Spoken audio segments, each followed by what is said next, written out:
Λοιπόν, όπως σας είχα πει, εγώ ενδιαφέρομαι περισσότερο από κοινωνιολογικής απόψεως. Έρχομαι από το Πανεπιστήμιο της Λιών και κάνουμε μια μελέτη σχετικά με τη χρυσοθυρία. Ιδανικά θέλουμε να κάνουμε σύγκριση Ελλάδας και Γαλλίας. Μάλιστα. Με το χόμπι γενικότερα πώς ξεκίνησε και ήρθε στην Ελλάδα, πώς ήρθαν οι ανιχνευτές, ποιοι ενδεχομένως ενδιαφέρονται, ηλικιακές ομάδες, άντρες, γυναίκες, επαγγέλματα. Από πού ήρθε, ας πούμε, εντός εισαγωγικών η μόδα στην Ελλάδα. Μάλιστα. Πιο συγκεκριμένα εσείς πώς ενδιαφερθήκατε, πώς μπήκατε μετά στο εμπόριο. Ωραία. Και ενδεχομένως άλλες προεκτάσεις της συγκεκριμένης δραστηριότητας. Ωραία.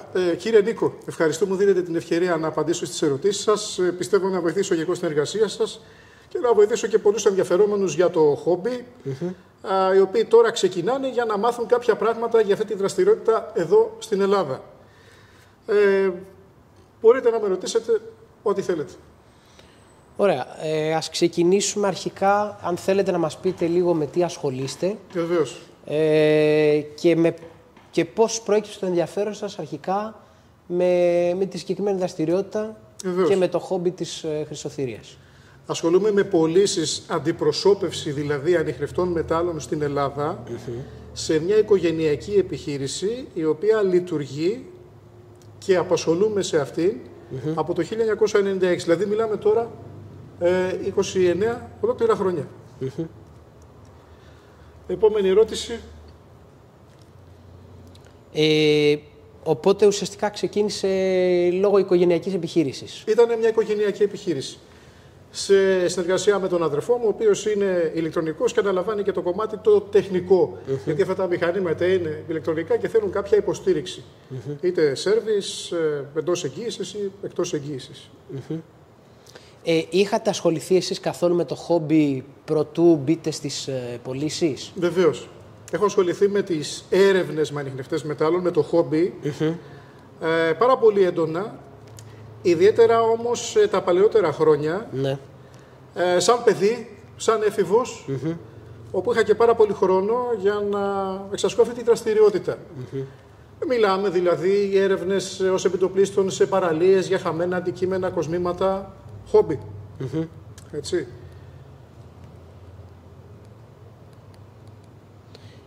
Αυτό πώς είχε προκύψει από άλλους, ξέρω εγώ, τους στενούς οικογενειακό περιβάλλον, από φίλους? Βεβαίως.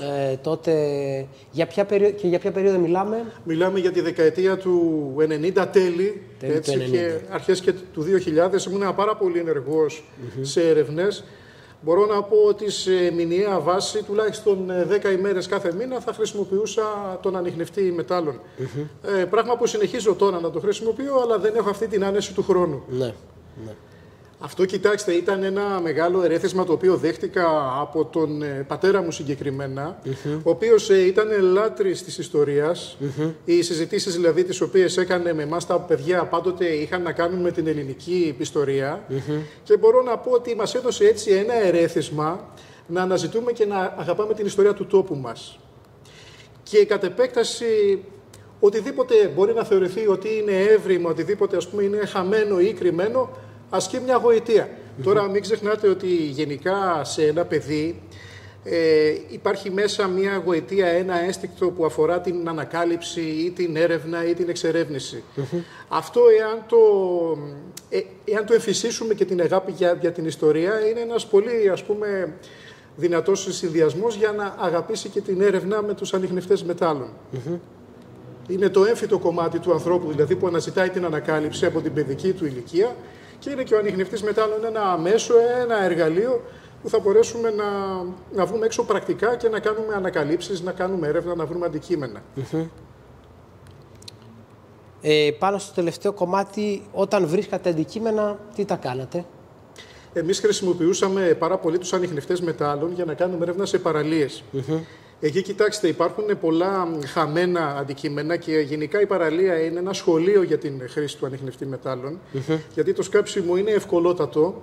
Μπορείς να κάνεις γρήγορα τα σκαψίματα και να ταυτοποιήσεις τους στόχους σου, δηλαδή να μαθαίνεις τις ενδείξεις του ανιχνευτή. Εκεί υπάρχουν χαμένα αντικείμενα, τα οποία είναι δαχτυλίδια, είναι κοσμήματα, είναι νομίσματα και αυτά τα βάζουμε πάλι στην κυκλοφορία, τα επανακυκλοφορούμε. Έτσι. Τα κέρματα δηλαδή, όλα αυτά που θα μπορούσαμε να βρούμε. Ναι. Ωραία. Ως επιτοπλίστων δηλαδή, εκατοντάδες ώρες πάνω σε έρευνα σε παραλίες.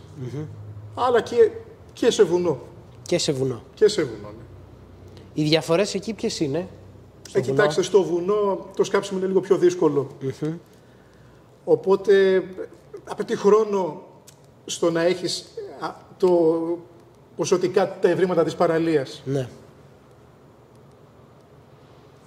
Αντιμετωπίζετε κάποιες ή είχατε αντιμετωπίσει κάποιες δυσκολίες όταν κάνετε τις έρευνές σας? Είτε στο βουνό είτε στην παραλία? Παλαιότερα και η νομοθεσία ήταν εντελώς διαφορετική. Μπορώ να πω υπήρχε κάποια, ας πούμε, αοριστία στην ελληνική νομοθεσία. Με τα χρόνια που το έχουν παρακολουθήσει αυτό από το 1996 μέχρι σήμερα έχουν γίνει πολλές τροπολογίες. Οπότε τότε τα παλιότερα χρόνια για να κάνουμε αυτό το χόμπι δεν υπήρχε αυτό δηλαδή το νομικό πλαίσιο, ήταν λίγο αόριστο. Μπορούσες να πάρεις τον ανιχνευτή και να βγεις να ψάχνεις.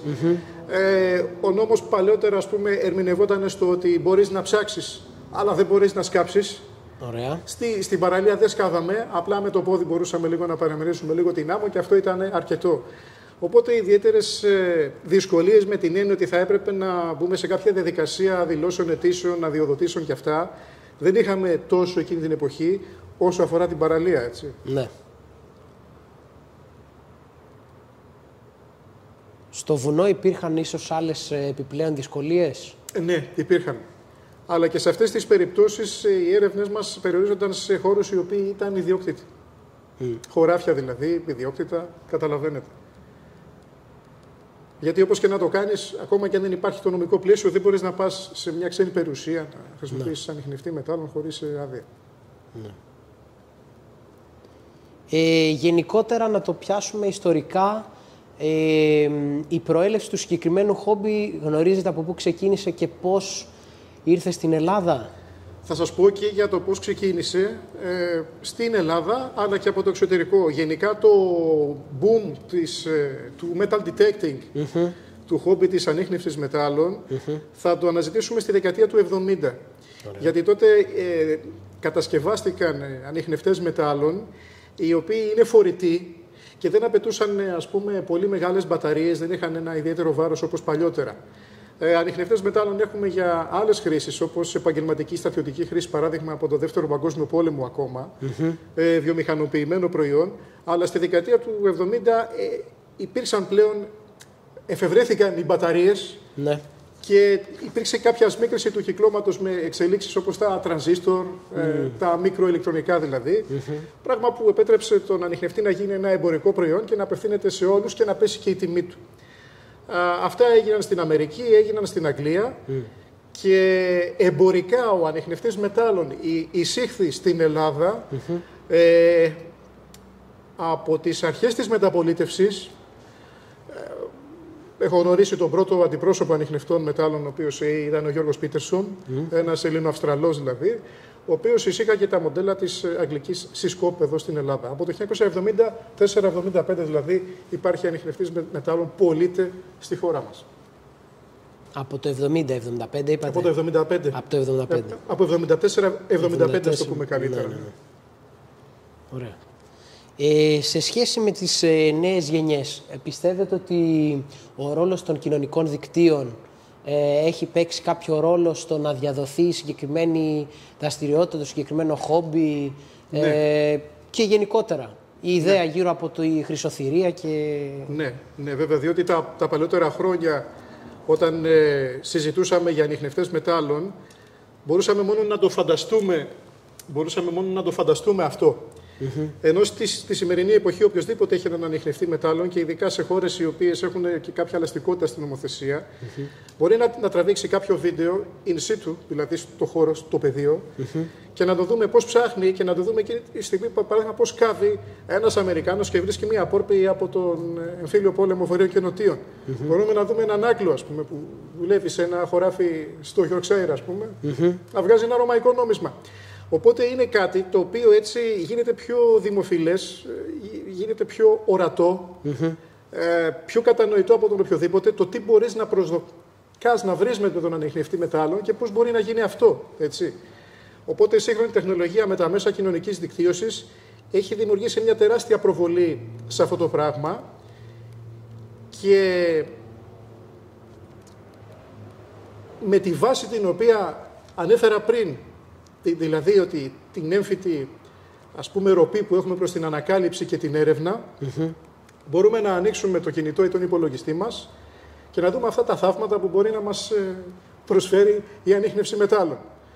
Οπότε, μαζί με το έμφυτο κομμάτι για έρευνα, βλέπω τα αποτελέσματα του ανιχνευτή και έτσι γίνεται πιο αρεστή αυτή η δραστηριότητα, με οθεί δηλαδή, επί της ουσίας, στο να το κάνω και εγώ. Ωραία. Από εκεί και έπειτα, κατά τη γνώμη σας και κατά την εμπειρία σας, ποιοι θεωρείτε ότι είναι κύριοι λόγοι για κάποιον ή κάποια να ξεκινήσει τη συγκεκριμένη δραστηριότητα? Βεβαίως. Κοιτάξτε. Πρώτα απ' όλα, ο σύγχρονος άνθρωπος βρίσκεται σε μια ψηφιακή φυλακή. Οι περισσότεροι από τους φίλους, τους συμπολίτες μας και ειδικά οι πιο νέες γενιές είναι φυλακισμένοι, βρίσκονται στην απομόνωση μιας ψηφιακής φυλακής. Οπότε, ειδικά τα τελευταία χρόνια, έχουμε ξαναζητήσει όλοι μας το σύνδεσμό μας με τη φύση. Θεωρούμε ότι αν θα βγούμε έξω στη φύση, θα ξεπεράσουμε τη μελαγχολία μας, θα ξεπεράσουμε ενδεχομένως τα ψυχολογικά προβλήματα τα οποία πηγάζουν από τον εγκλεισμό μας μέσα στο σπίτι. Θυμάστε τι είχε γίνει επί καραντίνας και όλα αυτά. Ναι. Οπότε ο ανιχνευτής μετάλλων πρώτα απ' όλα είναι ένα κίνητρο για να βγω έξω. Και φυσικά είναι ένα κίνητρο το οποίο βασίζεται πάνω στην ανάγκη μου να ψάξω, να βρω, να ανακαλύψω, να έρθω κοντά με την ιστορία. Έτσι όλα αυτά τα οποία, στερεότυπα δηλαδή, έξις τροποτινά, τα οποία τα έχουμε από την παιδική μας ηλικία. Οπότε η ερώτηση δεν ξέρω αν απαντήθηκε. Ναι. Από εκεί και έπειτα εσείς είχατε κάποιους άλλους λόγους πέραν το να ξεφύγουμε, ας πούμε, από αυτό που λέτε, από τη μελαγχολία, να επανασυνδεθούμε με τη φύση, να έρθουμε κοντά με την ιστορία? Εσείς είχατε άλλους λόγους που ξεκινήσατε το χόμπι, τη δραστηριότητα? Ήτανε αυτό διότι στα παιδικά μου ενδιαφέροντα ήταν πάντοτε βιβλία ιστορίας, ήταν συζητήσεις που έχουν να κάνουν με την ιστορία με τον πατέρα μου συγκεκριμένα, έτσι, ο οποίος μπόρεσε να μου εφησίσει αυτή την αγάπη για το παρελθόν. Με τον ανιχνευτή μετάλλων ζεις στο παρελθόν. Και μπορείς να κάνεις και όμορφα ευρήματα.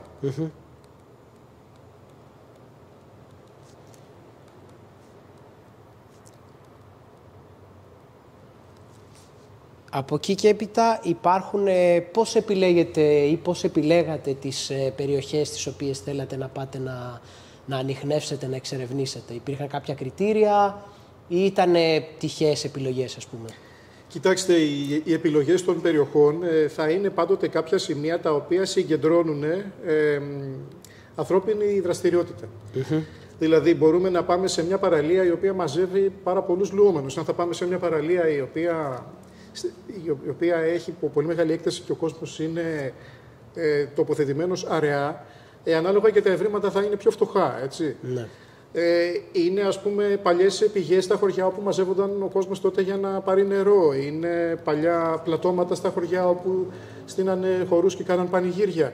Εκεί που θα υπάρχουν δηλαδή χαμένα αντικείμενα. Είναι παράδειγμα παλιά χωριά. Είναι παλιές αυλές σπιτιών όπου παίζαν τα παιδιά και είχαν απώλειες, χάνανε αντικείμενα. Αυτές είναι οι επιλογές, τα κριτήρια. Είναι παλιά μονοπάτια στα οποία κινόντουσαν τότε οι αγωγιάτες με εμπορεύματα, όλα αυτά, έτσι, παλιά χάνια. Και φυσικά υπάρχει πάντοτε και στην Ελλάδα ένα μεγάλο ενδιαφέρον λόγω της ιστορίας, όχι για χαμένα αντικείμενα. Υπάρχει και ένα πολύ δυνατό κομμάτι, ας πούμε, των ερασιτεχνών ερευνητών, οι οποίοι ψάχνουν για θησαυρούς. Ψάχνουν, δηλαδή, έχουν πληροφορίες για αποκρύψεις, για θησαυρούς από τον εμφύλιο, από την τουρκοκρατία ακόμα. Η Ελλάδα έχει ένα πολύ πυκνό συμβάν γεγονότων πολέμων, γεγονότων καταστροφών. Και πάντοτε, ας πούμε, οι άνθρωποι ήθελαν να κρύψουν το βιός τους, να το κρύψουν από τον κατακτητή. Όποιο χρώμα και αν είχε αυτός, μπορεί να ήταν οι Τούρκοι, μπορεί να ήταν οι Γερμανοί, να ήταν οι συντοπίτες τους, οι οποίοι ήταν στην άλλη παράταξη, στον εμφύλιο πόλεμο, έτσι, για να μην το πλατσικολογήσουν, για να μην χάσουν την περιουσία τους. Οπότε όλα αυτά κρύφτηκαν, υπήρχε μια μυστικοπάθεια, ο κόσμος, ας πούμε, δεν το έλεγε ούτε στα παιδιά του ακόμα, Έτσι. Κάποιοι άφησαν κάποια σημάδια, έκαναν κάποια πρόχειρα σκαρυφήματα, χάρτες. Αυτές οι ιστορίες στη χώρα μας είναι χιλιάδες. Και εκεί μιλάμε πλέον για αποκρύψεις, όχι για, όχι για χαμένα αντικείμενα. Δεν συλλέγω χαμένα αντικείμενα, απλά προσδοκώ να βρω κάποιο θησαυρό. Οπότε αυτό κυρίως γεννάται από τέτοιες πληροφορίες, από τέτοιες ιστορίες που κάποιος μπορεί να έχει ακούσει από οτιδήποτε σε κάποιο χωριό, σε κάποιο βουνό, ότι μπορεί εκεί να υπήρχαν Γερμανοί ή να είχαν κρύψει, ξέρω, οι Οθωμανοί, οτιδήποτε. Ή να είχαν δει ότι κρύβανε, να είχαν δει ότι σκάβαν ότι κρύβανε, ή να είχαν κλέψει κάποια πράγματα και να τα έκρυψαν και να υπήρχε αυτή, η πληροφορία. Έτσι. Μάλιστα.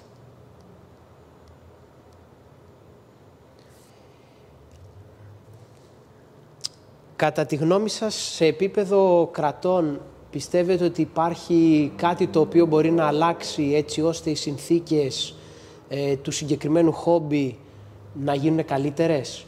Ναι, κοιτάξτε.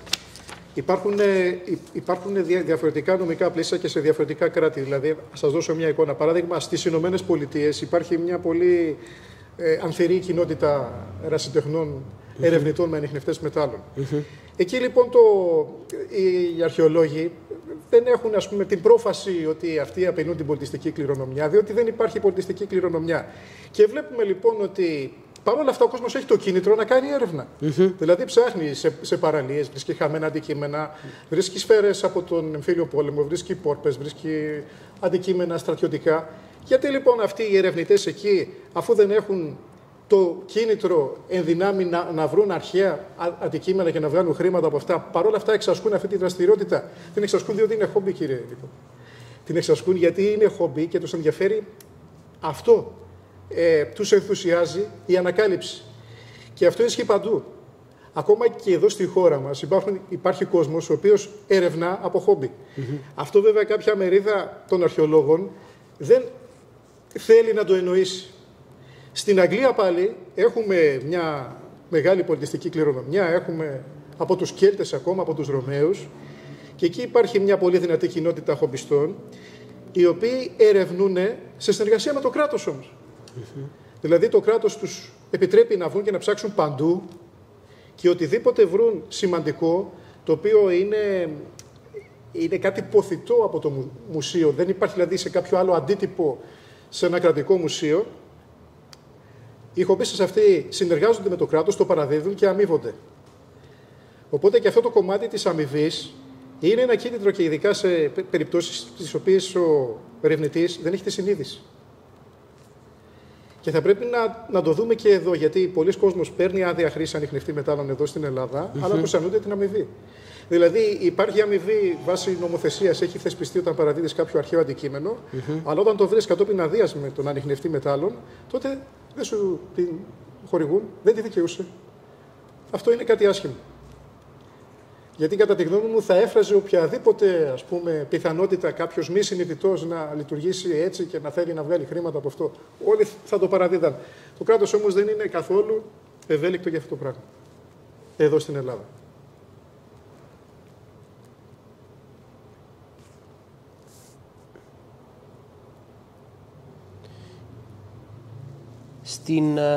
Στην Ελλάδα συγκεκριμένα πιστεύετε ότι η συγκεκριμένη δραστηριότητα, το συγκεκριμένο χόμπι αναπτύσσεται, βρίσκεται δηλαδή σε μία άνθηση, ή βλέπουμε, από την εμπειρία σας βλέπετε αντίθετα ότι υπάρχει περισσότερο μια διαδικασία πτώσης? Λοιπόν, στην Ελλάδα που έχουμε και κάποια δυνατή παρουσία σε μέσα κοινωνικής δικτύωσης, παράδειγμα έχουμε κανάλι YouTube, έχουμε γύρω στους 35.000 συνδρομητές. Στη σελίδα μας στο Facebook, την εταιρική, έχουμε γύρω στις 20-23.000. Και αυξάνονται. Οπότε βλέπουμε, δηλαδή ακόμα και από τους αριθμούς, ότι υπάρχει μία άνοδος του ενδιαφέροντος για την ανίχνευση μετάλλων και στη χώρα μας, όπως και παγκοσμίως, για τους λόγους τους οποίους προανέφερα πριν.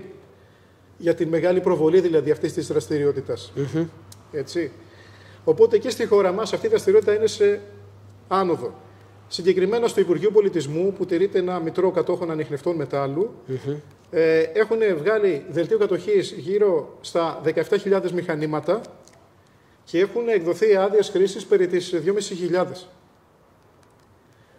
Και εμείς που έχουμε λοιπόν αυτή την δυνατή παρουσία στα μέσα κοινωνικής δικτύωσης, στο κανάλι μας YouTube ανεβάζουμε βιντεάκι, το οποίο εξηγεί τη διαδικασία περιεκτικά, συνοπτικά και όλα τα tips και τις συμβουλές και συνοδεύεται και από κάποιους συνδέσμους, τους οποίους ενδιαφερόμενοι μπορούν να κατεβάσουν όλα τα δικαιολογητικά, συμπληρωμένα, διορθωμένα και παραδείγματα ακριβώς πώς θα κάνουν την αίτηση. Οπότε και αυτό έχει βοηθήσει. Δηλαδή, δεν βλέπουμε σαν άλλες αντιπροσωπείες μόνο το κομμάτι της διαφήμισης, ευρήματα και έρευνες και τέτοια πράγματα. Πιστεύω ότι ο πελάτης, ο οποίος είναι ενήμερος, θα είναι και ο πιο ικανοποιημένος. Και έτσι προχωράμε πάντοτε και με κάποια, ας πούμε, και όποτε υπάρχει και τροπολογία και αλλαγή της νομοθεσίας, να ενημερώσουμε τα βίντεο για αυτό το πράγμα. Και πραγματικά έχουμε οθήσει και Έλληνες, αλλά και αλλοδαπούς στο να κινηθούν με την νόμιμη διαδικασία και να βγάλουν και άδεια. Και αυτό το κομμάτι το χρεώνουμε σαν Γιάννης Κυρίτσης πολύ περισσότερο από οποιοδήποτε άλλον αντιπρόσωπο εδώ στην Ελλάδα. Λόγω της προσπάθειας αυτής που έχει γίνει με τα μέσα κοινωνικής δικτύωσης και τα βίντεο, δηλαδή αναφορικά με την νομοθεσία και τις αδειοδοτήσεις, στον τρόπο δηλαδή που μπορεί να γίνει αυτό. Ωραία. Μου μιλήσατε πριν για την νομοθεσία και ίσως για κάποια πράγματα που οι αρχαιολόγοι στην Ελλάδα ή δεν θέλουν ή δεν μπορούν να τα καταλάβουν, όπως είπατε. Πώς αρχικά, από ό,τι καταλαβαίνω, γνωρίζετε το κανονιστικό πλαίσιο. Ναι. Πώς το βλέπετε στην Ελλάδα? Το παρακολουθώ από το 1996 που ξεκινήσαμε τη δραστηριότητα της πώλησης ανιχνευτών μετάλλου. Κοιτάξτε, εν συντομία, να σας πω ότι όποιος αγοράσει ανιχνευτή μετάλλου πρέπει να τον δηλώσει. Θα πάρει ένα δελτίο κατοχής, το οποίο τον καλύπτει μόνο για την κατοχή του ανιχνευτή στο σπίτι.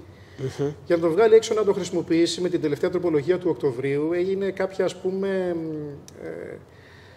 πήραν κάποιες ιδέες από την νομοθεσία των όπλων. Πράγμα το οποίο, για τη γνώμη μου, είναι παρατραβηγμένο, γιατί ο ανιχνευτής μετάλλων δεν είναι δίκανο, δεν είναι πολυβόλο, έτσι. Οπότε λέει ότι για να βγεις έξω να το χρησιμοποιήσεις πρέπει να μας κάνεις αίτηση. Η αίτηση θα πρέπει να προηγηθεί, να περάσει γύρω στο εξάμηνο, παράδειγμα, οχτάμηνο. Θα πρέπει να συμπεριλάβω τοπογραφικά, τα οποία θα τα εκτυπώσω μέσω κτηματολογίου. Και πολλοί κόσμος δεν έχει την άνεση, δεν έχει τον υπολογιστή να το κάνει αυτό, δεν έχει τις γνώσεις να εκτυπώσει, ας πούμε. Δεν έχει εκτυπωτές, δεν έχει. Είναι άτομα και μεγάλης ηλικίας τα οποία δεν μπορούν να το κάνουν αυτό. Όσο δηλαδή και να το δείξουμε, υπάρχει εδώ κάποια δυσκολία, έτσι, στο να ζητάνε χάρτη με συντεταγμένες. Και κατόπιν, εν συντομία, η άδεια την οποία θα εκδώσουν δεν σου επιτρέπει να κάνεις χρήση του ανιχνευτή το Σαββατοκύριακο. Οπότε αναιρεί τη φύση αυτού του πράγματος σαν χόμπι. Δεν σου επιτρέπει να κάνεις χρήση του ανιχνευτή την απογευματινή ώρα που θα σχολάσεις από την εργασία σου. Έτσι. Δεν μπορείς να πας το Σαββατοκύριακο όπου είσαι free, δηλαδή περισσότεροι από εμάς δουλεύουμε τις καθημερινές. Έτσι. Και δεν μπορούμε να πάμε, ας πούμε, τον Σαββατοκύριακο, γιατί το απαγορεύει η όρη της άδειας των ανιχνευτών μετάλλων. Λοιπόν, πιστεύω ότι ειδικά για τις παραλίες οι αρχαιολόγοι θα έπρεπε να ήταν πολύ πιο ευέλικτοι και να επιτρέπουν και το Σαββατοκύριακο. Ίσως και κάποιες απογευματινές ώρες, δεν λέω νυχτερινές, αλλά θα μπορούσαμε στις 5-6 ώρα το απόγευμα το καλοκαίρι να πάμε σε μια παραλία και να περάσουμε την ώρα μας με τον ανιχνευτή μετάλλων, με το παιδί μας, παράδειγμα. Έτσι, γιατί αυτό είναι μια δραστηριότητα, είναι ένα χόμπι. Και όσο έχει να κάνει πάλι με τα βουνά, είναι λίγο πιο σκληρή. Δηλαδή, δίνουν με μεγαλύτερη ευκολία ανά τις κατατόπους τώρα εφορίες αρχαιοτήτων άδεια χρήση ανιχνευτή στην παραλία και δίνουν ίσως με πιο μεγάλη δυσκολία στα βουνά.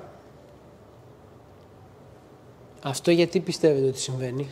Συμβαίνει διότι είναι δημόσιοι υπάλληλοι και δεν εργάζονται το Σαββατοκύριακο, οπότε διατηρούν το δικαίωμα να έρθουν να μας ελέγξουν. Και λένε, αφού εμείς δεν δουλεύουμε το Σαββατοκύριακο, δεν σου επιτρέπουμε να κάνεις χρήση του ανιχνευτή το Σαββατοκύριακο. Αφού δεν δουλεύουμε απογευματινές ώρες, δεν σου επιτρέπουμε να κάνεις χρήση του ανιχνευτή απογευματινές ώρες.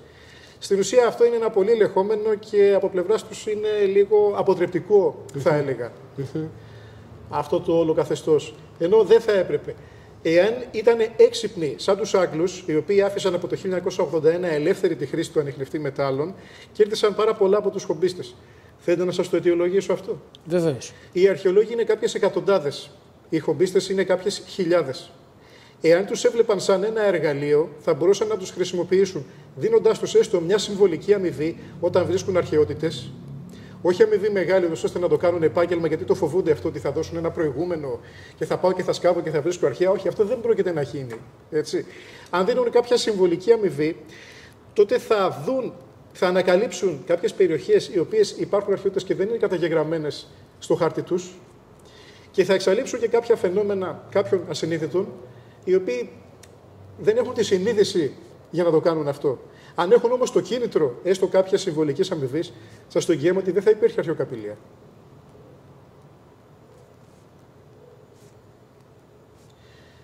Σε πολλές χώρες και ειδικά στην Αγγλία, οι αρχαιολόγοι δουλεύουν μαζί με τους χομπίστες. Και αν το αναζητήσετε στο διαδίκτυο, υπάρχουν αναφορές από αρχαιολόγους οι οποίοι λένε καλά κάναμε που το αφήσαμε ελεύθερο, διότι γέμισαν τα μουσεία μας τα τελευταία 40 χρόνια με ευρήματα, με αντικείμενα τα οποία ούτε καν γνωρίζαμε την ύπαρξή τους. Και δεν θα μπορούσαν αυτά να τα βρουν οι αρχαιολόγοι, γιατί είναι μισθωτοί. Δεν είναι χόμπι αυτό που κάνει ο αρχαιολόγος, είναι η εργασία του. Και για να κινηθεί θα πρέπει να κινηθεί βάσει με κάποιο πρωτόκολλο. Ο χομπίστας μπορεί να είναι εκεί έξω κάθε μέρα όμως. Και αν του δώσει ένα κίνητρο, μπορεί να έρθει και να σου παραδίδει αντικείμενα και να σου εξηγεί πού τα βρήκε, για να πας εσύ να ερευνήσεις, να πιστοποιήσεις, να ταυτοποιήσεις, να κάνεις όλη αυτή την επιστημονική σου μετά, την πολύτιμη επιστημονική σου εργασία. Έτσι, οπότε ο ανιχνευτής είναι ένα εργαλείο. Το φιάρι είναι ένα εργαλείο. Περισσότερο απειλή για την πολιτιστική κληρονομιά έχει το φιάρι από τον ανιχνευτή μετάλλων. Είναι προτιμότερο, επειδή είναι διτής χρήσης ο ανιχνευτής, μπορεί να χρησιμοποιηθεί έτσι και αλλιώς. Έτσι. Είναι προτιμότερο να έρθεις κοντά με αυτούς τους ανθρώπους, να τους έχεις φίλους, να τους εργαλειοποιήσεις, παρά να είσαι δογματικός και να τους αναθεματίσεις. Γιατί θα φέρεις το αντίθετο αποτέλεσμα. Αυτό μας λέει η λογική και κατά τη στοιχεία ό,τι άλλο έχουμε δει, ας πούμε, που κινείται έτσι σε ένα καθεστώς υπερβολικού ελέγχου, αν το θέλετε. Υπερβολικότατου θα έλεγα. Φέρνει το αντίθετο αποτέλεσμα πάντοτε. Ναι, μεν θα αποθαρρύνεις τον κόσμο, αλλά θα χάσεις και τα δεδομένα τα οποία θα μπορούσαν να σου προσφέρουν. Είχαμε μείνει στο σημείο που συζητούσαμε για τους νόμους στην Ελλάδα. Μου είπατε ότι γενικότερα πηγαίνουν προς ένα υπερβολικότατο έλεγχο σε σχέση με τη δραστηριότητα, το χόμπι κτλ. Οπότε ενδεχομένως φέρνουν και το αντίθετο αποτέλεσμα, δηλαδή χάνονται δεδομένα. Σωστά. Δημιουργείται και αυτή ίσως η... Κοιτάξτε, η γνώμη μου είναι ότι με ένα καθεστώς μεγάλου ελέγχου θα αποτρέψεις τους νόμιμους, αλλά τους παράνομους δεν πρόκειται να τους αποτρέψεις. Ή μπορεί να οθήσεις και πολύ κόσμο, επειδή δυσκολεύεται να κάνει όλες αυτές τις λεπτομέρειες της αδειοδότησης, να κινηθεί και αυτός παράνομα. Θα πρέπει να είναι λίγο πιο εύκολο. Δηλαδή, όρισε κάποιες ελεύθερες ζώνες, ας πούμε, ανά την επικράτεια, όπου η χρήση του ανιχνευτή θα είναι ελεύθερη. Και για τις άλλες περιοχές, θα συνεχίσει να υπάρχει αυτό το καθεστώς. Θα πρέπει να εκτυπώσω τοπογραφικά, να τα συμπεριλάβω με μια αίτηση και να είναι ελεγχόμενο. Ειδικά για τις παραλίες θα μπορούσε να είναι η χρήση του ανιχνευτή και Σαββατοκύριακο επιτρεπτή και απογευματινές ώρες. Γιατί θεωρείτε ότι είναι τόσο σκληρός ο νόμος και υπερβολικότατος ο έλεγχος? Κοιτάξτε, η χώρα μας από την απελευθέρωση από το 1821 έχει δεχτεί κάποια σοβαρά πλήγματα αρχαιοκαπηλείας. Δηλαδή, βλέπετε ότι η πολιτιστική μας κληρονομιά είναι στην Αγγλία. Είναι οι Καριάτιδες, είναι οι ζωοφόρες του Παρθενώνα και είναι όλα αυτά. Οπότε το κράτος βλέπει με καχυποψία έναν ιδιώτη ο οποίος ψάχνει. Αλλά πιστεύω ότι από τη στιγμή που τα ευνοούμενα κράτη της Δύσης, παράδειγμα οι Ηνωμένες Πολιτείες ή η Αγγλία, δεν βλέπουν στον ιδιώτη έναν ενδυνάμει παράνομο, δεν νομίζω ότι ο Έλληνας, η ιδιοσυγκρασία του, ο χαρακτήρας του, είναι κατώτερος, ας πούμε, ενός Άγγλου ή ενός Αμερικάνου στα μάτια των κρατικών υπαλλήλων. Δεν μπορώ να το δεχτώ αυτό, ότι, ας πούμε, ότι εμείς είμαστε ενδυνάμει απατεώνες της Ευρώπης, είμαστε ενδυνάμει οι παράνομοι, οι οποίοι δεν μπορούμε να χρησιμοποιήσουμε ανιχνευτή, γιατί έχουμε μεγάλο ποσοστό παραβατικότητας, δηλαδή, και εκείνοι είναι καλύτεροι. ηθικά, έχουν δηλαδή καλύτερη παιδεία, έχουν ανώτερη συνείδηση. Δεν μπορώ να το δεχτώ αυτό το πράγμα. Το κράτος θα πρέπει να κάνει ένα διαχωρισμό. Ότι υπάρχουν καλοί και κακοί σε όλους τους τομείς. Μπορεί εγώ, ας πούμε, να περάσω το κόκκινο. Αν περάσω το κόκκινο, θα με τιμωρήσεις. Δεν μπορείς να με τιμωρήσεις. Γιατί μπορεί να περάσω το κόκκινο σηματοδότη. Έτσι. Γιατί αν το κάνεις αυτό, οδηγούμαστε σε ένα μεγάλο αδιέξοδο σαν κοινωνία. Δηλαδή, αν έτσι βλέπεις την παρανομία, υπάρχει ένα πολύ μεγάλο πρόβλημα. Θα μπορούσαν οι χομπίστες, ενδεχομένως χρυσοθύρες, να αλλάξουν με κάποιο τρόπο τον νόμο? Ναι, κοιτάξτε. Το κάθε κράτος θεσπίζει τους δικούς του νόμους σύμφωνα με τους οποίους πιστεύει ότι έτσι προστατεύει την πολιτιστική του κληρονομιά. Και υπάρχει μια μεγάλη διαφοροποίηση στις χώρες της Ευρώπης. Δηλαδή, στη Γαλλία ο νόμος είναι σκληρός, παράδειγμα. Στην Αγγλία είναι σχεδόν ελεύθερο. Όπως είναι και στην Ολλανδία, είναι και στη Δανία. Μπορείς να πάρεις τον ανιχνευτή και να βγεις έξω να περάσεις όλη σου τη μέρα στα χωράφια, στα ποτάμια, στην παραλία. Τώρα, όσο αφορά τους χομπίστες, οι χομπίστες εδώ στην Ελλάδα καλό θα ήταν να οργανωθούν. Αλλά υπάρχει ένα μεγάλο πρόβλημα στην νοοτροπία τους, ότι δεν έχουν αυτή τη συλλογικότητα, δεν έχουν αυτή τη συλλογική συνείδηση δηλαδή, στο να το κάνουν αυτό ακόμα. Ίσως είμαστε πολύ πίσω σε αυτό το κομμάτι. Εάν υπήρχε δηλαδή ένας φορέας, ο οποίος είναι αντιπροσωπευτικός για όλους τους χομπίστες, θα μπορούσε να διεκδικήσει κάποια πράγματα, έτσι. Τα τελευταία χρόνια υπάρχουν κάποιες προσπάθειες, έχει δημιουργηθεί σύλλογος, δημιουργούνται και πιθανότατα να δημιουργηθούν και άλλοι σύλλογοι, έτσι. Αλλά το μεγαλύτερο πρόβλημα, κατ' εμέ, σε αυτό το κομμάτι, έρχεται ότι δεν υπάρχει συλλογική συνείδηση. Δηλαδή, βλέπεις ότι θα έπρεπε ένας σύλλογος να έχει χιλιάδες μέλη, όχι δεκάδες. Φυσικά, αυτό που θα περίμενε ο χομπίστας από τον σύλλογο δεν θα ήταν κάτι το ιδιαίτερο, παρά μόνο η αρρωγή, εάν τηρήσει τη διαδικασία την νόμιμη κατά γράμμα. Δηλαδή, δεν μπορεί ο σύλλογος και οποιοδήποτε σύλλογος να τον βοηθήσει στον δεχόμενο που παρανομήσει. Δεν μπορεί να αλλάξει τα πράγματα από τη μια μέρα στην άλλη. Αλλά εάν είχε ένας σύλλογος εδώ στην Ελλάδα χιλιάδες μέλη, θα μπορούσε να διεκδικήσει πράγματα. Ίσως πρώτα απ' όλα να είναι κάποιοι όροι, κάποιοι πιο ευνοϊκοί όροι και μελλοντικά και κάποια καλύτερη τροπολογία. Έτσι. Γιατί οι όροι είναι πράγματα που μπορούν να αλλάξουν. Οι αρχαιολόγοι όμως δεν θέλουν να μας ακούσουν.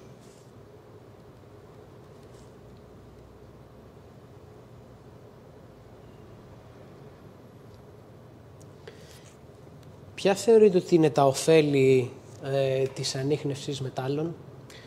Κοιτάξτε, και ενδεχομένως της χρυσοθυρίας? Με τον ανιχνευτή μετάλλων, πρώτα απ' όλα θα είμαι έξω στη φύση. Αυτό είναι κάτι καλό, διότι κινούμε, δηλαδή είναι καλό είναι καλό σωματικά, είναι καλό για την υγεία. Είναι μια δραστηριότητα η οποία γίνεται σε εξωτερικό χώρο, πρώτα απ' όλα, έτσι. Οπότε ξεκινάμε από αυτό το όφελος. Δεύτερον, όπως και να κάνει, κινούμε σε κάποιους χώρους και μαθαίνω τη γεωγραφία. Κινούμε σε κάποιους χώρους και ζω την ιστορία, έτσι. Πολλά παιδιά τα οποία χρησιμοποιούν τον ανιχνευτή μετάλλων μαζί με τους γονείς τους, μαθαίνουν πραγματικά την ιστορία μέσα από τα ευρήματα και αυτό είναι ένας διαδραστικότατος τρόπος για να έρθουμε κοντά με το παρελθόν. Γιατί για να αγαπήσεις την ιστορία θα πρέπει να έχεις κάτι χειροπιαστό, δηλαδή από τα βιβλία και από την ανάγνωση είναι κάτι πολύ βαρετό, έτσι.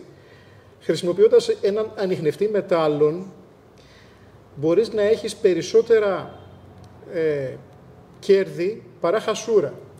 Δηλαδή, ειδικά τα τελευταία χρόνια έχουν έρθει κάποια οικονομικά μοντέλα ανιχνευτών μετάλλων, όπως αντιπροσωπεύουμε και εμείς στην Quest, η οποία είναι η πιο δυνατή στους οικονομικούς ανιχνευτές, με αξίες γύρω στα 180 ευρώ, 200, 250, 300, 360 ευρώ. Το να επενδύσεις σε ένα μηχάνημα δεν είναι κάτι δύσκολο, δηλαδή με τον προϋπολογισμό του μέσου πολίτη, έτσι. Και αν το χρησιμοποιήσεις όσο αφορά δηλαδή να βρεις αυτά τα χαμένα αντικείμενα, ειδικά νομίσματα, κέρματα στην παραλία, η απόσπιση θα γίνει πάρα πολύ γρήγορα. Μπορεί να βρεις, ας πούμε, μία πόρπη ενός Γερμανού εξωματικού, ενός Τούρκου στρατιώτη. Αυτό ένα κουτάλι, ας πούμε, από τον γερμανικό στρατό αυτή τη στιγμή έχει αξία 50 ευρώ. Δηλαδή, πολύ γρήγορα και σε βουνό ακόμα, από τα ευρήματά σου αθρηστικά, έρχεται η απόσβεση. Οπότε δεν είναι αποτρεπτικό αυτό. Υπάρχει δηλαδή και το όφελος και το κίνητρο ότι θα υπάρχουν και έσοδα από τους ανιχνευτές μετάλλων. Ό,τι είναι δηλαδή αντικείμενα παλιά, πλέον η αξία τους έχει εκτοξευθεί. Δηλαδή τα βλέπετε πριν από 15 χρόνια, 20 χρόνια, ας πούμε, αντικείμενα που είχαν να κάνουν με τον Δεύτερο Παγκόσμιο Πόλεμο, είχαν ευτελείς αξίες και τώρα έχουν εκτοξευθεί. Η τιμή του χρυσού, όταν ψάχνω να βρίσκω κοσμήματα στην παραλία ή ψήγματα χρυσού που έχουμε και εδώ στην Ελλάδα, έχει εκτοξευθεί. Πριν από 20 χρόνια η χρυσή λίρα ήταν στα 50 ευρώ και τώρα είναι στα 600.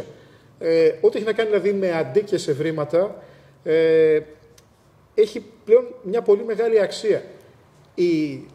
Το κόστος αγοράς και η ποιότητα ενός ανιχνευτή έχει εκτοξευθεί. Έτσι, η ποιότητά του, η απόδοσή του, η αξιοπιστία του είναι σταθερό, στα μεταλλεύματα, δεν χτυπάει ψεύτικα. Η τιμή έχει φτάσει στον πάτο, να το πούμε, και τα ευρήματα όλα αυτά έχουν πλέον φοβερές αξίες. Οπότε μόνο θετικά βλέπω για τον ανιχνευτή μετάλλων. Το αρνητικό είναι αυτός, ας πούμε, ο αδικαιολόγητος έλεγχος, οι λεπτομέρειες πάνω στους νόμους, οι αποτρεπτικές, όλο αυτό δηλαδή το καθεστώς το οποίο μου θυμίζει μια παλιά ελληνική γραφειοκρατία. Έτσι. Θα έπρεπε να ήταν πιο απλά τα πράγματα. Ναι, να υπάρχει έλεγχος, ναι, να μην πάω να ψάξω σε περιοχές οι οποίες είναι προστατευμένες, αλλά αναγνωρίστε το ότι αυτό είναι χόμπι. Και υπάρχουν χώρες και κράτη που δεν έχουν αρχαία και ο κόσμος εκεί ψάχνει. Γιατί ψάχνει?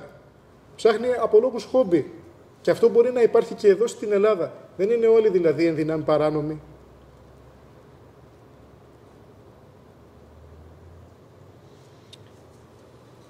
Πιστεύετε ότι η χρυσοθυρία και η έρευνα και ανίχνευση έχει κάποιες αρνητικές συνέπειες? Κοιτάξτε, αρνητικές συνέπειες έχουν όλες οι δραστηριότητες. Αρνητικές συνέπειες έχουν όλες οι δραστηριότητες στις οποίες θα υπάρξει το πάθος. Δηλαδή, αν υπάρξει πάθος σε οποιαδήποτε δραστηριότητα, τότε θα οδηγηθούμε σε αρνητικές συνέπειες. Μπορεί, ας πούμε, εγώ να ασχολούμαι σαν δραστηριότητα ελεύθερου χρόνου με το tuning του αυτοκινήτου μου. Έτσι. Μπορεί να δαπανίσω το χρόνο 1.500-2.000 ευρώ. Αν όμως το χρόνο δώσω 50.000 ευρώ για να φτιάξω το αμάξι, αν βγω έξω στο δρόμο και πηγαίνω με 250 τη στιγμή που το όριο είναι 80 ή 120, λοιπόν, αν υπάρχει πάθος σε αυτή την δραστηριότητα, σίγουρα θα οδηγηθούμε σε κάτι το αρνητικό. Έτσι. Οπότε αυτό έχει να κάνει με την προσωπικότητα του ατόμου πάντοτε. Αν παθιαστείς με κάτι και με την ανίχνευση μετάλλων, αν παθιαστείς, δεν θα έχεις όρια. Και εκεί θα έχεις μόνο αρνητικές συνέπειες και για τον εαυτό σου, αλλά και για τους γύρω σου ή το κοινωνικό σου σύνολο. Έτσι. Αλλά αυτό, είπαμε, έχει να κάνει με το πάθος. Δεν είμαστε όλοι έτσι. Και αυτό μπορεί να συμβεί παντού, σε όλες τις δραστηριότητες.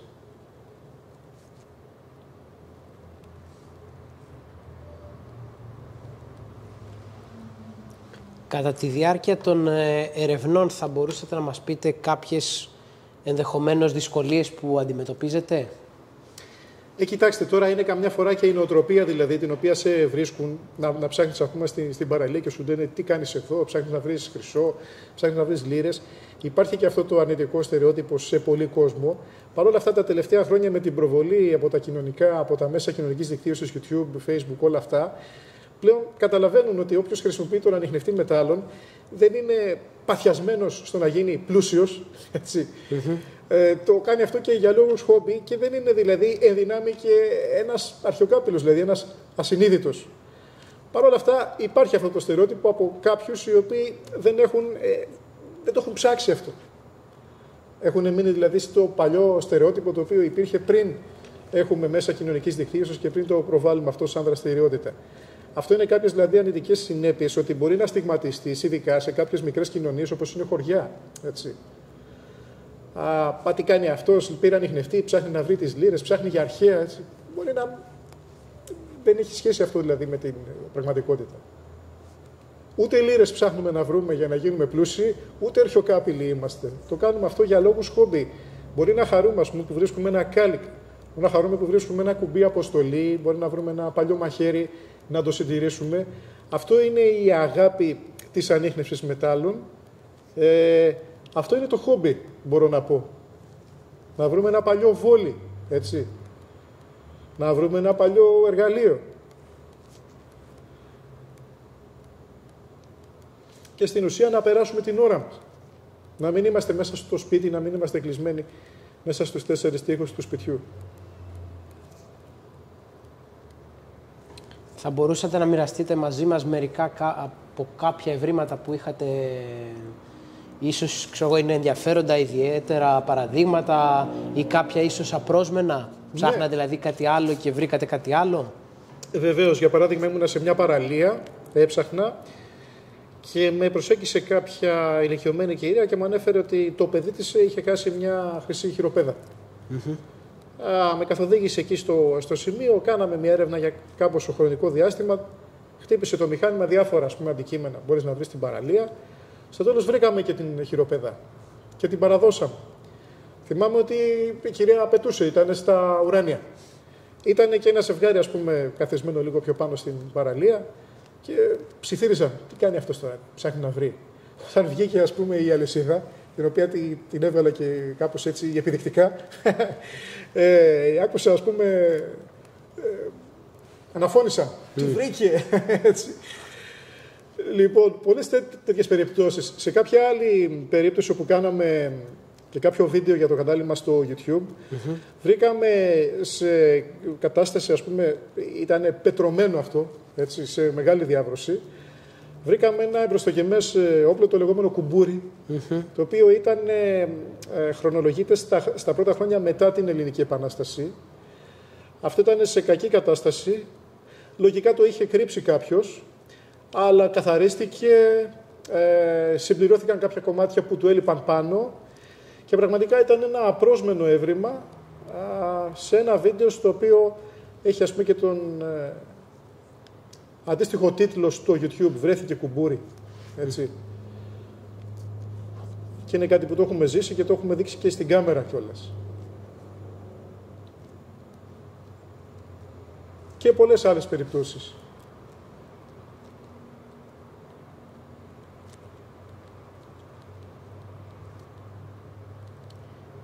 Μου αναφέρατε προηγουμένως την καινούργια τροπολογία του Οκτωβρίου, αν δεν κάνω λάθος. Ακριβώς. Σχετικά με τη συγκεκριμένη τροπολογία και την υπουργική απόφαση για τη χρήση των ανιχνευτών, ποια η γνώμη σας, πώς τη βλέπετε? Κοιτάξτε, το κράτος είχε ένα καθεστώς ότι πρέπει να κάνω μία αίτηση για να έρθει το δελτίο κατοχής του ανιχνευτή. Με το προηγούμενο καθεστώς μπορούσα να μεταφέρω τον ανιχνευτή έχοντας το δελτίο κατοχής. Σε κάποιον τρίτο, Μπορούσα να το μεταφέρω, μπορούσα να το βάλω στο αυτοκίνητο και να το φέρω εδώ στο κατάστημα, αυτό εννοείται. Να το κάνω, επίδειξη στον πελάτη, να το κάνω σέρβις. Με το νέο καθεστώς δεν μπορώ να κάνω μετακίνηση του ανιχνευτή. Θα πρέπει επιπρόσθετα να κάνω και την αίτηση για να πάρω άδεια χρήσης, στην οποία επισυνάπτω και τα τοπογραφικά. Αλλά η άδεια χρήσης που θα μου εγκρίνουν θα με καλύπτει για να μετακινώ τον ανιχνευτή από και προς αυτά τα μέρη. Δηλαδή, αν εγώ κάνω αίτηση και πάρω άδεια χρήση του ανιχνευτή και μένω στη Θεσσαλονίκη για τον Πλαταμόνα, δεν θα μπορώ να φέρω τον ανιχνευτή μου στο Κυρίτσι για να το κάνω σέρβις ή να του κάνω μια παρουσίαση. Οπότε αυτά είναι κάποιες δυσκολίες, είναι κάποια πρακτικά θέματα δηλαδή. Δεν μπορούμε να κάνουμε αντιγραφή της νομοθεσίας των όπλων και να την εφαρμόσουμε και στον ανιχνευτή μετάλλων. Το όπλο μπορούμε να το μετακινήσουμε πιο εύκολα παρά τον ανιχνευτή μετάλλων. Αν έχετε ένα απολυβόλο εσείς στην κατοχή σας και σας κάνουν έλεγχο στο δρόμο, μπορείτε να αποφασιστείτε ότι πάτε να κάνετε χρήση του όπλου στο σκοπευτικό σύλλογο στη Θεσσαλονίκη, να σας κάνουν έρευνα στη Λάρισα και να πείτε είμαι καθοδόν για το σκοπευτικό σύλλογο στη Θεσσαλονίκη. Περισσότερο πρόβλημα και πιο μεγάλη παρανομία εν δυνάμει έχει το όπλο ή ο ανιχνευτής μετάλλων τελικά. Δεν μπορώ δηλαδή να μετακινήσω τον ανιχνευτή μετάλλων για να το πάω στην εξοχική μου κατοικία, εάν δεν έχω πάρει άδεια χρήση του ανιχνευτή για κάποιες τοποθεσίες οι οποίες είναι εκεί. Αυτό κατά τη γνώμη μου δεν είναι σωστό. Θα έπρεπε το κράτος να ορίσει κάποιες ελεύθερες ζώνες στις οποίες να μην απαιτείται αδειοδότηση. και να μπορώ εκεί να κινηθώ ελεύθερα με τον ανιχνευτή. Όχι όμως σε κάποια άλλα σημεία τα οποία είναι κόκκινες ζώνες, είναι κίτρινες ζώνες, οκ. Έπειτα προανέφερα πριν ότι δεν μπορούμε να κάνουμε χρήση του ανιχνευτή το Σαββατοκύριακο. Τότε δεν νοείται ότι αυτό είναι χόμπι. Ο ανιχνευτής μετάλλων δεν είναι η επίσημη εργασία του κόσμου που τον έχει αγοράσει. Τον αγοράζουν για λόγους χόμπι. Ειδικά για την παραλία, όπως ανέφερα, πρέπει να μπορούσαμε να πηγαίνουμε ελεύθερα και να κάνουμε και χρήση του ανιχνευτή ακόμα στην παραλία και τις απογευματινές ώρες, τότε που μπορούμε, που δεν εργαζόμαστε. Αυτά λοιπόν δεν είναι δίκαια. Δηλαδή, οι νόμοι, κατ' εμέ, θα πρέπει να εξυπηρετούν τον πολίτη. Στη συγκεκριμένη περίπτωση δεν υπάρχει καμία εξυπηρέτηση. Απλά υπάρχει ένας πολύ μεγάλος έλεγχος και στην ουσία κινείται αποτρεπτικά. Αλλά θα αποτρέψουν τους νόμιμους, ενώ τους παράνομους δεν πρόκειται να τους αποτρέψουν.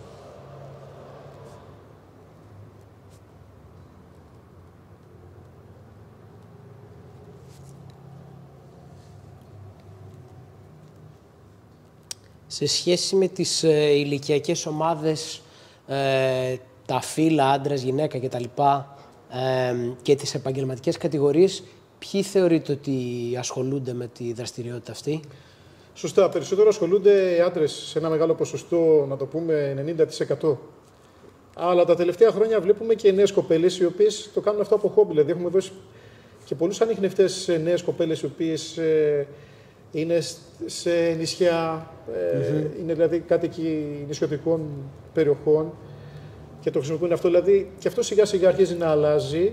Ως επιτοπλίστων λοιπόν από φύλο είμαστε στους άντρες ακόμα και ηλικιακά. Ενώ παλαιότερα όσοι ασχολούνταν με τον ανιχνευτή ήταν άτομα μεγαλύτερης ηλικίας οι οποίοι αναζητούσαν αποκρύψεις θησαυρούς. Τα τελευταία χρόνια ο μέσος όρος ηλικίας του κατόχου ανιχνευτή έχει πέσει αισθητά. Δηλαδή ο μέσος όρος τώρα κινείται στα 35-40 ετών, έτσι. Ενώ παλιότερα ήμασταν πάνω από 50 ετών. Έχουμε πέσει πολύ πιο κάτω. Είμαστε στη δεκαετία δηλαδή από 30 έως 40 ή περισσότεροι κάτοχοι αγοραστές δηλαδή ανιχνευτών μετάλλων. Όπως και να έχει κάτω από 40 δηλαδή, κάτω από 45 πλέον. Και ο λόγος αυτού είναι ότι τα νέα παιδιά δεν ενδιαφέρονται για τον πλουτισμό, δεν ενδιαφέρονται για τους θησαυρούς. Θησαυροί βέβαια υπάρχουν, μπορεί να βρεθούν, αλλά αυτή τη δραστηριότητα την κάνουν για λόγους χόμπι. Να βρίσκουν δηλαδή χαμένα αντικείμενα, να περνάνε την ώρα τους όμορφα, να ζουν αυτή την εμπειρία της ανακάλυψης, να είναι κοντά στη φύση, να μην είναι δηλαδή στο ψηφιακό κόσμο μέσα που εγκλωβίζει και απομονώνει και τον εγκέφαλο, το νου του ανθρώπου, δηλαδή τον φυλακίζει. Οι νέοι ενδιαφέρονται για χόμπι. Οι πιο μεγάλης ηλικίας ενδιαφέρονται για τους θησαυρούς. Από επαγγελματικές κατηγορίες έχετε κάποια παραδείγματα που μπορεί να ενδιαφέρει περισσότερο μία συγκεκριμένη επαγγελματική κατηγορία ή άλλη, ή είναι αρκετά γενικό το πλαίσιο? Ο ερευνητής με ανιχνευτή μπορεί να είναι οποιοσδήποτε. Δηλαδή να έχει οποιοδήποτε υπόβαθρο παιδείας, οποιοδήποτε επαγγελματικό προσανατολισμό, μπορεί να είναι πραγματικά οποιοσδήποτε. Είναι άτομα τα οποία βρίσκονται και αγαπούν τη φύση πλέον. Έτσι.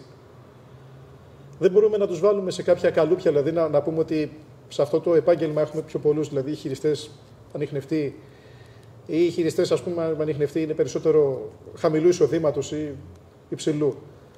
Ερευνητής μπορεί να είναι οποιοσδήποτε, γιατί αυτό είναι ένα χόμπι. Παλαιότερα, ναι, όσοι αγόραζαν ανιχνευτή ήταν αυτοί οι οποίοι είχαν κάποιες πληροφορίες για θησαυρούς. Αυτό όμως την τελευταία πενταετία έχει αλλάξει αισθητά. Ο μέσος όρος του αγοραστή το παίρνει το μηχάνημα αυτό για λόγους χόμπι.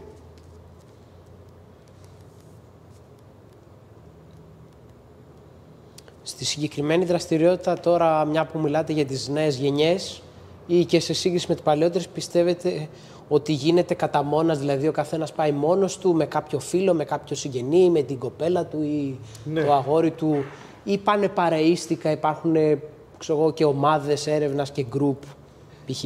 Ναι, σε πολλές περιπτώσεις τώρα να πούμε 50-50, πάμε με κάποια παρέα.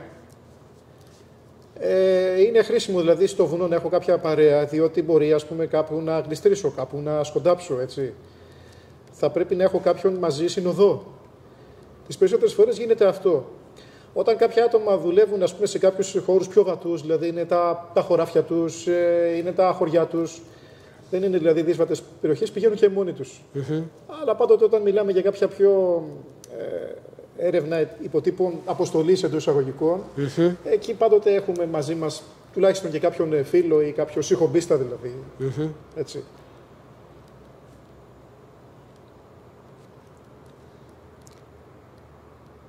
Πιστεύετε ότι η συγκεκριμένη δραστηριότητα μπορεί να προσφέρει ή να αποφέρει καλύτερα κάποια οικονομικά ωφέλη?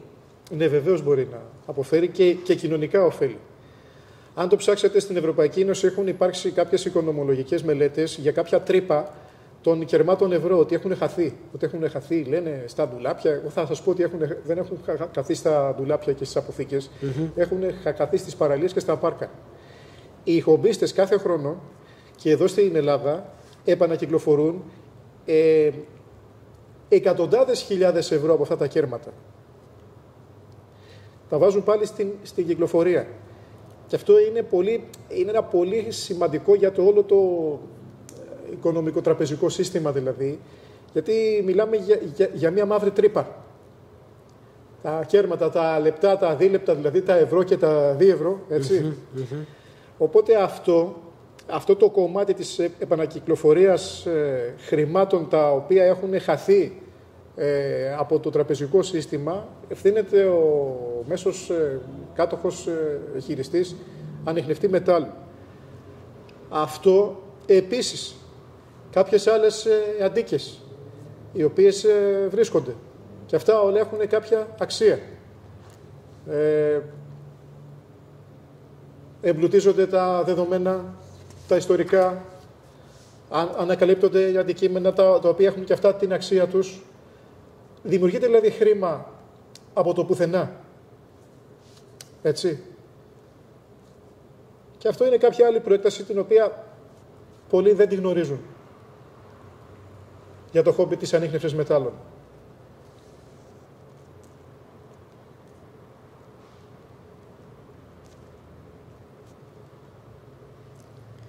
Μου αναφέρατε και προηγουμένως ότι ενδεχομένως το συγκεκριμένο χόμπι, η συγκεκριμένη δραστηριότητα μπορεί να αντιπαραβάλλεται με την προστασία της πολιτιστικής κληρονομιάς. Ναι. Εσείς τι πιστεύετε? Κοιτάξτε, ο ανιχνευτής μετάλλων θα μπορούσε να γίνει ένα εργαλείο για τους αρχαιολόγους για την προστασία της πολιτιστικής κληρονομιάς.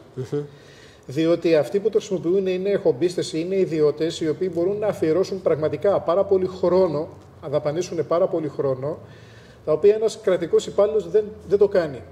Έτσι. Και ό,τι ανέφερα πρωτίστως, δηλαδή, ας πάμε πάλι να δούμε κάποιες αναφορές από Άγγλους αρχαιολόγους. Λένε ότι από τη στιγμή που άφησαν ελεύθερη τη χρήση του ανιχνευτή, έχουν γεμίσει τα μουσεία με ευρήματα τα οποία ούτε που γνώριζαν την ύπαρξή τους. Δηλαδή, μιλάμε για κάποια πολύ μικρά λεπτά νομίσματα, τα οποία είναι κελτικά, είναι αντίστοιχα με τους δικούς μας, δηλαδή οβολούς εδώ. Μιλάμε για κέρματα τα οποία έχουν επιφάνεια μισού εκατοστού. Ο ανιχνευτής μπορεί να το χτυπήσει αυτό. Η αρχαιολογική σκαπάνη δύσκολα μπορεί να βρει τόσο μικρούς, δηλαδή να πάει στοχευμένα να βρει τόσο μικρούς λεπτούς στόχους όπως κάνει ένας χομπίστας. Ο χομπίστας θα μπει σε ένα χωράφι, κύριε Νίκο, και θα κάνει 300 σκαψίματα. Και θα τα κάνει γιατί του αρέσει κάθε φορά δηλαδή να ακούει αυτό το μπιπ μπιπ. Του αρέσει να δει τι πρόκειται να βγει. Μέσα σε αυτά τα 300 σκαψίματα θα είναι και 5-6 αντικείμενα, με τα οποία ενδεχομένως να ενδιαφέρεται το κράτος να τα πάρει σε ένα μουσείο και ενδεχομένως να δώσουν κάποια νέα αρχαιολογικά δεδομένα. Έτσι. Ακόμα και σε παραλίες που μιλάω με τους Έλληνες εδώ, αρχαιολόγους του Υπουργείου Πολιτισμού, έχουν βρεθεί και έχουν παραδοθεί αρχαία νομίσματα. Και έχει αρχίσει, ας πούμε, να βοηθάει και τους κρατικούς υπαλλήλους εδώ στο να έχουν κάποια νέα δεδομένα και να ορίσουν και νέες ζώνες αρχαιολογικού ενδιαφέροντος ή να κάνουν ανακαλύψεις. Παράδειγμα, ένα παιδί είχε παραδώσει πάρα πολλά δαχτυλίδι και τελικά φάνηκε εκεί πέρα ότι ήταν ένα νεκροταφείο, ένα αρχαίο νεκροταφείο. Αυτό έγινε με τη δράση του χομπίστα. Έτσι. Αυτή η ανακάλυψη έγινε με τη δράση του χομπίστα. Και φυσικά μετά το αποτέλεσμα, ξέρετε ποιο ήταν, να του πάρουν την άδεια χρήσης. Να μου το επιτρέψουν να χρησιμοποιήσει εκεί πάλι τον ανιχνευτή μετάλλων. Εν μέρη δίκαια. Έτσι. Αλλά το να μην υπάρξει έστω μια συμβολική αμοιβή, είτε υλική, εννοώ δηλαδή χρηματική, δεν υπάρχει. Αλλά να μην υπάρξει και μια επιστολή, δηλαδή να στείλει το Υπουργείο Πολιτισμού ένα ευχαριστώ σε αυτούς τους χιλιάδες χομπίστες, να υπάρχει μια ηθική αμοιβή δηλαδή, δεν έχουν κάνει ούτε αυτό. Και τους το ανέφερα, λέω, εντάξει, δεν δίνεται υλική αμοιβή. Καλό θα ήταν να δίνετε ένα συμβολικό ποσό. Δεν δίνεται όμως και μια ηθική. Δεν δίνεται μια επιστολή, ένα ευχαριστώ. Και τι άκουσα. Α, κύριε Κυρίτσι, να το σημειώσω αυτό. Ακόμα στη σημείωση μείναμε. Λοιπόν, αυτό που σας ρώτησα ήταν σε σχέση με το συγκεκριμένο άτομο που είχε βρει κάποια νομίσματα, είπατε κάποια κολλιέ, κάποια δαχτυλίδια. Στη συνέχεια τα παρέδωσε στην υπηρεσία, όπως μου είπατε. Καθριστικά. Δεν τα βρήκε όλα μόνο μιας. Βρήκε, παρέδωσε, βγήκε παρέδωσε. Και τελικά και μετά αποφάνθηκαν ότι εκεί βρίσκεται ένα νεκροταφείο. Βρίσκεται ένα αρχαίο νεκροταφείο. Ορθώς του πήραν πίσω την άδεια χρήσης. Δεν μπορώ δηλαδή να πάω να ψάχνω σε ένα αρχαίο νεκροταφείο με τον ανιχνευτή μετάλλων. Αλλά πολύ κακός, σε ένα νέο παιδί ηλικίας 22-23 χρονών, δεν υπήρξε κάποια ηθική τουλάχιστον αμοιβή. Δεν λέω υλική, λέω ηθική. Μια επιστολή, ευχαριστήρια, τίποτα. Έχουμε περιπτώσεις όπου χομπίστες έχουν παραδώσει, ας πούμε, αντικείμενα και δεν τους έχουν δοθεί κάποιες, ας πούμε, έστω για το λόγο της ηθικής ικανοποίησης κάτι. Υπάρχουν περιπτώσεις που έχουν παραδοθεί αρχαία αντικείμενα από χομπίστες, τα οποία έφυγαν από την Ελλάδα υπό τύπου μόνιμου δανεισμού και πήγανε σε μουσεία της Ευρώπης. Τώρα, τι να πεις. Και αυτός που το βρήκε εδώ δεν έχει γνωρίσει ούτε ένα συμβολικό ευχαριστώ. Κρίμα, κρίμα δεν είναι.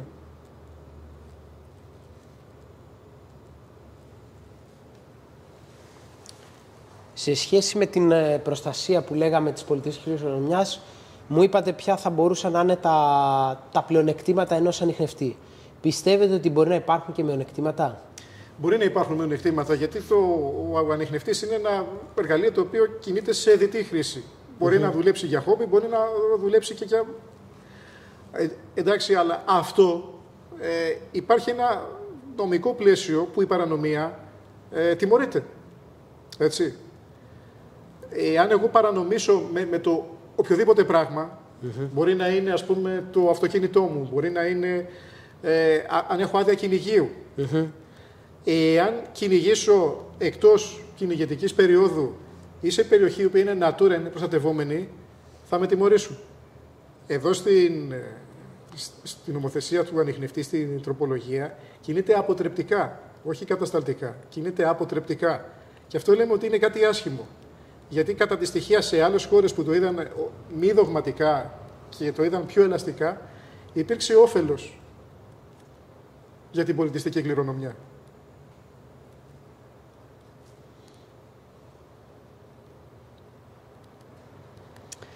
Ακούμε συχνά επίσης για τη μαύρη αγορά πολιτιστικών αγαθών και παράνομη διακίνηση αντικειμένων. Ναι. Στη συγκεκριμένη, ας πούμε, περίπτωση πιστεύετε ότι η δραστηριότητα της χρυσοθυρίας ή η ανίχνευση μετάλλων παίζει κάποιο ρόλο? Κοιτάξτε, ένας ο οποίος αγοράζει ανιχνευτή μετάλλων δεν έχει τη γνώση, δεν έχει σπουδάσει αρχαιολογία για να πάει να βρει σημεία τα οποία θα ανακαλύψει πράγματα τα οποία είναι αυτά τα προστατευόμενα, δηλαδή αγαθά. Οπότε εκεί ερχόμαστε ότι ο ανιχνευτής μετάλλων από μόνος του δεν πρέπει να είναι το κολάσιμο κομμάτι σε αυτή την ιστορία. Αυτοί οι οποίοι ασχολούνται με αυτό το κομμάτι της παρανομίας έχουν πληροφορίες, έχουν γνώση, δεν είναι ο χομπίστας ο οποίος θα πάρει το μηχάνημα και θα πάει στην παραλία. Αν σας δώσω εσάς έναν ανιχνευτή μετάλλων, θα βγείτε και θα ψάξετε κάπου. Δεν θα πάτε να βρείτε αρχεία. Γιατί για να βρεις αρχεία, δεν ξέρω πώς να το πω πιο απλά, θα πρέπει να πας συστημένος. Πρέπει να έχεις τις γνώσεις πού θα τα βρεις, έτσι. Οπότε, εκεί, σε αυτές τις περιπτώσεις, θα πρέπει να δούμε ποιοι είναι αυτοί οι άνθρωποι και καμιά φορά, εάν αναζητήσουμε και δούμε ποιοι είναι αυτοί οι άνθρωποι, ίσως να υπάρξουν και πολύ μεγάλες εκπλήξεις αυτοί που το κάνουν αυτό, έτσι. Δεν είναι οι χομπίστες δηλαδή του ανιχνευτή μετάλλων. Είναι κάποια άτομα τα οποία έχουν ένα άλλο υπόβαθρο, κάποιο άλλο γνωστικό επίπεδο, εντάξει, και ίσως και σε αυτό το κομμάτι να υπάρχουν πολύ μεγάλες εκπλήξεις για το ποιοι τα κάνουν αυτά.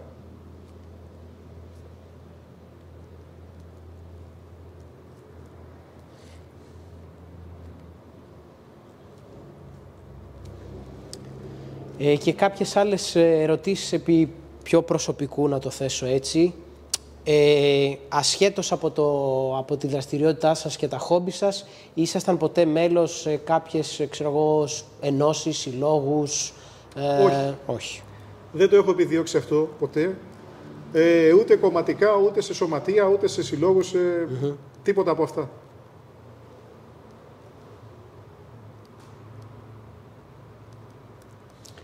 Παρ' όλα αυτά θεωρείτε τον εαυτό σας ως κοινωνικά ενεργό, δηλαδή ότι είστε ενεργό μέλος της κοινωνίας? Είμαι ένα ενεργό μέλος της κοινωνίας από την επαγγελματική μου δραστηριότητα. Τους ανιχνευτές μετάλλων τους δίνουμε και σε τεχνικές εταιρείες κατασκευαστικές οι οποίες ασχολούνται με οδοποιία. Τους δίνουμε κατά κόρον και σε διάφορες δημοτικές εταιρείες υδρεύσεων αποχετεύσεων, αλλά και στη μεγάλη την κεντρική εδώ την ΕΙΔΑΠ, είμαστε ένας από τους προμηθευτές της. Τους ανιχνευτές μετάλλων τους δίνουμε και σε εταιρείες security, οι οποίες κάνουν σωματικές έρευνες. Έχουμε προμηθεύσει και στο στρατό, μονάδες του στρατού με ανιχνευτές μετάλλων πιο εξειδικευμένους. Και έχουμε δώσει ακόμα ανιχνευτές μετάλλων και στην αστυνομία, στην ομάδα εξουδετερώσης εκρηκτικών μηχανισμών.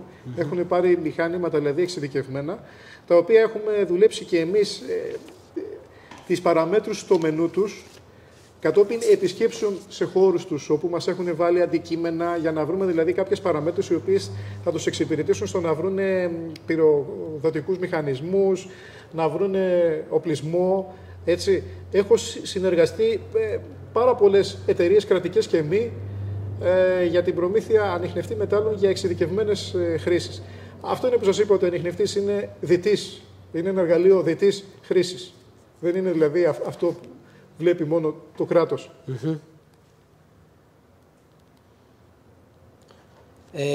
Πάνω σε αυτό, προτελευταία ερώτηση.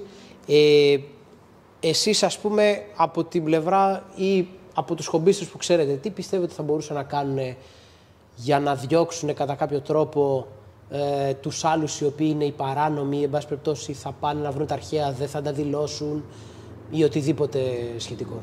Κοιτάξτε, τώρα υπάρχει κόσμος ο οποίος έχει την συνείδηση για αυτό, έτσι. Ο πολίτης από μόνος του δηλαδή γνωρίζει το τι πρέπει να κάνει και το τι είναι σωστό, έτσι. Τέτοια φαινόμενα δεν χωράνε ποτέ δηλαδή σε μια παρέα μέσα στην οποία είμαστε. Δηλαδή αν το ανακαλύψουμε αυτό, αυτομάτως θα τους κάνουμε πέρα, έτσι. Αυτό έχει να κάνει πλέον, δεν ξέρω με ποια έννοια μου το λέτε, αλλά είναι πλέον κοινή λογική δηλαδή. Ότι προστατεύομαι απέχοντας από παρανομία ή από άτομα τα οποία παρανομούν. Απέχω από αυτά τα άτομα. Και κάτι τελευταίο, πιστεύετε ότι στη συγκεκριμένη δραστηριότητα της ανίχνευσης και της χρυσοθυρίας ενδεχομένως υπάρχει κάποια πλευρά ακτιβισμού, με την έννοια ότι θέλουμε, επειδή ο νόμος είναι αποτρεπτικός όπως είπατε, είναι πολύ σκληρός, δεν μας αφήνει να κάνουμε το χόμπι μας όπως θέλουμε, υπάρχει μία έννοια κιόλας να πάμε κόντρα σε αυτό? Ναι, υπάρχει. Υπάρχει με την καλή έννοια για να υπάρχει μια δίκαιη νομοθεσία. Αλλά είπαμε ότι ο περισσότερος κόσμος που ασχολείται με αυτό δεν έχει τη συλλογικότητα ακόμα. Δεν έχει αναπτύξει τη συλλογικότητα.